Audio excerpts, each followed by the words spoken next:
Oh, mamen, tira naman tayo ng healthy na medyo hindi, mamen. Oh, sinabi kong healthy kasi diskarte mo na yan kung titira ka nung chicharon, mamen. Pero syempre ako, tumira pa rin ako noonte sa hindi naman ganun karami, mamen. Goods na goods lang yan. O, paano?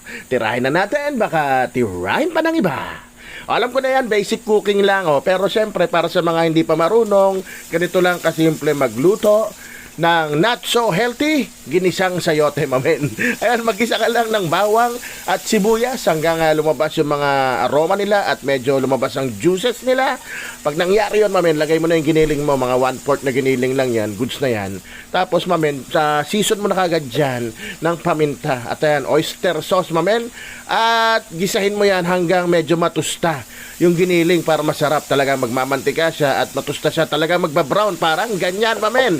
O pag nag-brown na, ilagay mo na kagad yung sayote mo. Dalawang malaki nilagay ko dyan kasi nga masarap kumain ng healthy, mamen, kaya dinamihan ko na yung sayote ko. At oo nga pala, mamen, shoutout sa mga followers natin at sa mga bagong followers. Welcome na welcome po kayo dito kay mamen. At kung may request kayo, mamen, i-comment nyo lang dyan down below kung anong kanta, kung anong sayaw, kung anong kalokohan. Ako na bahala dyan, mamen. Sinabawang ko na, mamen, at tatakpan ko na yan, pero lalagyan muna natin yan ng chicken powder, mamen. Meron na naman tayo. Salamat sa nag-sponsor, pero pwede ka rin hindi maglagay niyan kung ayaw mo, may lasa rin naman yung giniling. Ako gusto ko lang sadyang may linamnam yung ulam ko gulay na nga lang diba? O takpan mo lang mga hanggang kumulo, o pagbukas niyan ilagay mo na yung secret weapon, pero halu-haluin mo muna. At oo nga pala, mamen, baka pwede mo naman paki-comment dyan sa baba kung saan ka nanonood ngayon para naman malaman natin kung saan nakaabot ang ating hindi medyo healthy na ginisang sayote.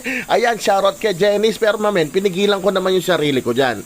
Kaya papakita ko sa inyo, baka di kayo nininiwala. Ayan, mamen, kaya lang, hindi rin ako nagpapigil. Kaya nalagay ko rin lahat. Kasi nga naman, syempre, gustuhan din naman yun ng mga anak ko at ng asawa ko, mamen. Basta ako, isa lang kinain ko dyan. Isa kada minuto, mamen. Ayan, takpan mo lang kasi masarap dyan. Malutong yung gulay, tapos malambot yung chicharon. Yan, kamukha niyan, mamen. Pero ginanyan ko siya, kulang pa ng mga, siguro mga 20 to 30 seconds. Takpan nyo para mas mabilis.